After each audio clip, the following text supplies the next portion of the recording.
Good morning students. Today we are going to solve previous year question paper of cost accounting. We are going to discuss today some of the theory questions of this paper. Now let us start. As you all know, you have to attempt 5 questions in all, selecting one question from each unit. Question number 1 is compulsory. So the first question is, what is process costing? Process costing is a technique in which costs incurred during production are charged to processes and averaged over total units manufactured. Means the process follows various steps, and for each step you calculate the cost individually, then you sum it up and then you divide it by number of units to get the process costing.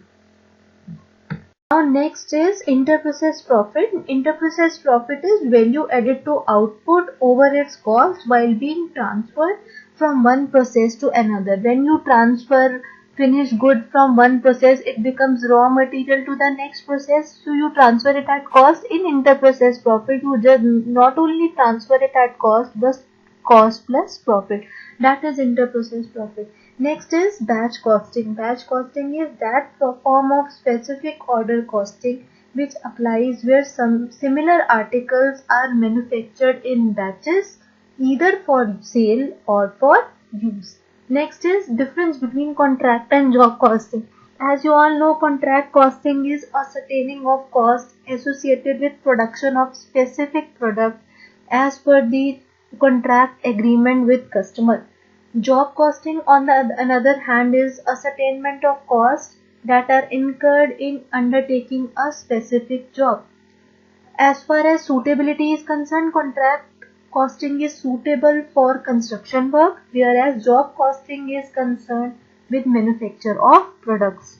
Next is flexible budget. Flexible budget is budget which varies or which changes with volume of production.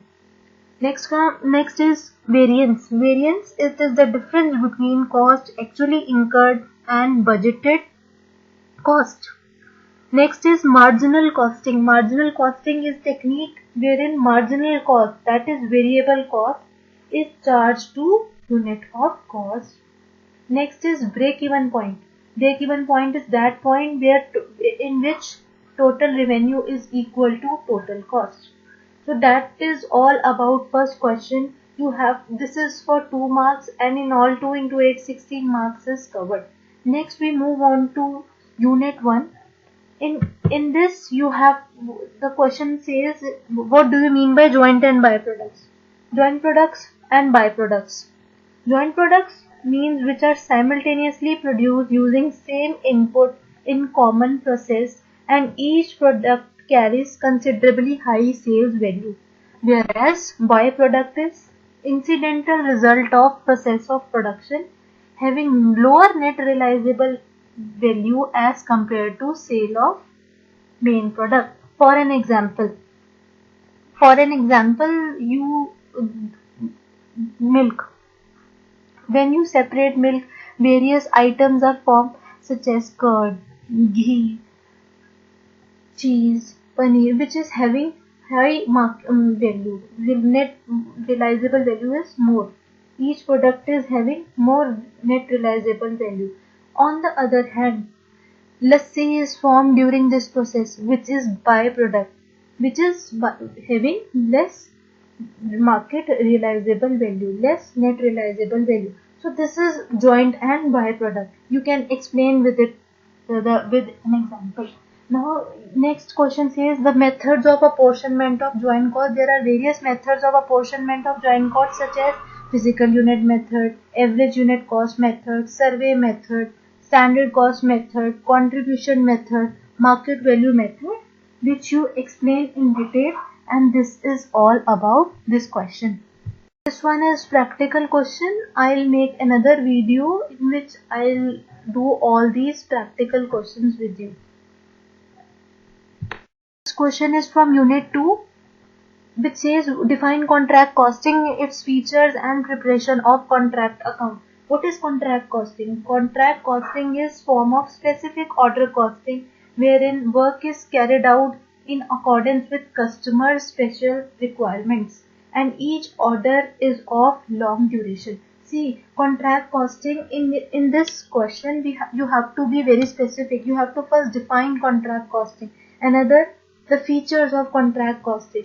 Features, it is an agreement between contractor and contractee. Contractor is a person who takes up the contract of doing anything. For example, when you are given a building for a contract, so the builder is a contractor and the person who gives the contract, that is contractee. This contract generally takes more than 1 year. All those things which requires long duration time, that is covered under contract costing. Now the working place is contract site. Another feature is for completing the contract, some parts of the work are assigned to subcontractor. For an example, if you are building a house, then there is a need for plumbers, for electricians, so you sublet that contract, that is known as subcontracting.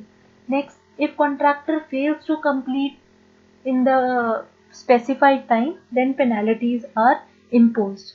So this is all about this question. You have to explain everything in detail.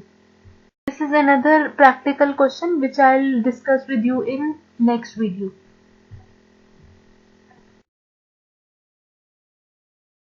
Unit 3, two theoretical questions have come.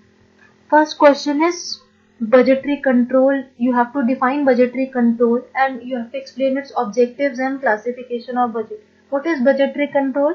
Budgetary control is system formed for achieving performance on the basis of budget. First of all, you have to be very clear between these three terms. What is budget, budgeting and budgetary control? Budget is you forecast something for future, that is known as budget. Budgeting is it is making of various budgets. Next, budgetary control, it's a system. A system formed for achieving performance on the basis of budget. In other words, planning in advance various functions of business so that business as a whole can be controlled. Remember, budgetary control is associated with controlling function of management. Various steps are there for budgetary control. First of all, you establish budgets. Then, well-arranged plan of management and accounting. Then the objects are set up by preparing budgets. Then actual figure is recorded. Then you compare actual and budgeted performance. If actual is less than budgeted, then remedial action is taken. So this is the series of steps which is done in budgetary control. Now next is classification of budget. Classification of budget. Budget is classified on various categories according to function, according to flexibility, according to period, according to condition. So on the base, according to function, budget is classified in various categories, namely sales budget, production budget, material budget, labor budget, plant budget, overhead budget, R&D budget, cash budget and master budget. On the basis of flexibility, budget is classified as fixed and flexible. On the basis of period, it is classified into long and short term budget. On the basis of condition, it is classified as basic and current. So you have to explain this in detail. Next question is, what do you mean by variance? Variance is comparison of actual performance with standard performance or deviation of actual cost from standard cost. This is variance. See, you set up a standard and you measure the actual performance. The difference between the two gives you the variance. Variance is difference between actual and standard. It is classified into various types. First is favorable and unfavorable. Favorable is when actual cost is less than standard cost, then it is favorable. Unfavorable when actual cost is greater than standard cost. See, when the actual performance is less than standard, it means you have achieved your target. Then it is favorable variance. When unfavorable is when actual cost is more than the standard cost. Another category is controllable and uncontrollable variance. Controllable variance refers to a primary responsibility of person or department can be identified, then it is controllable variance. You can easily identify that department from where the variance is coming. That is controllable variance. If it is if the factors are beyond the control of concerned person, then it is known as uncontrollable variance. Now the next part is you have to explain various types of variances. There are various types of variances, namely material variance, labor variance, overhead variance, fixed overhead variance, fixed volume variance. I have already explained these variances in detail. So have a look at these variances. In case of any doubt, you can ask. You have to explain each and every variance in detail in this question. Next is next unit 4. Question is marginal costing. What is marginal costing? Explain its advantages and limitations. Very important question and highly asked question. Marginal costing. It is a technique which is concerned with changes in cost and profit result from changes in volume of output, and it is also known as variable costing. So this is marginal costing is also known as variable costing. As you all know, marginal costing is associated with marginal cost. Marginal cost refers to changes in output due to changes in cost. What are the marginal costing is a technique which is concerned with changes in cost and profit resulting from changes in volume of output, and it is also known as variable costing. So what are the advantages of marginal costing? Advantages include it is helpful in decision making. It is a simple technique. It is helpful in cost control, helpful in profit planning. It is complementary to standard costing and budgetary control. On the other hand, limitations, it is based on number of assumptions that do not hold good. All costs cannot be segregated into fixed and variable. Cost control can be better achieved with standard costing and budgetary control. Marginal cost ignores fixed costs which are controllable. It cannot be applied where large stock in the form of WIP are maintained. I hope I have made myself clear in all these theoretical questions. If you like this video, then please press the like button. Please like, share and subscribe. Have a good day.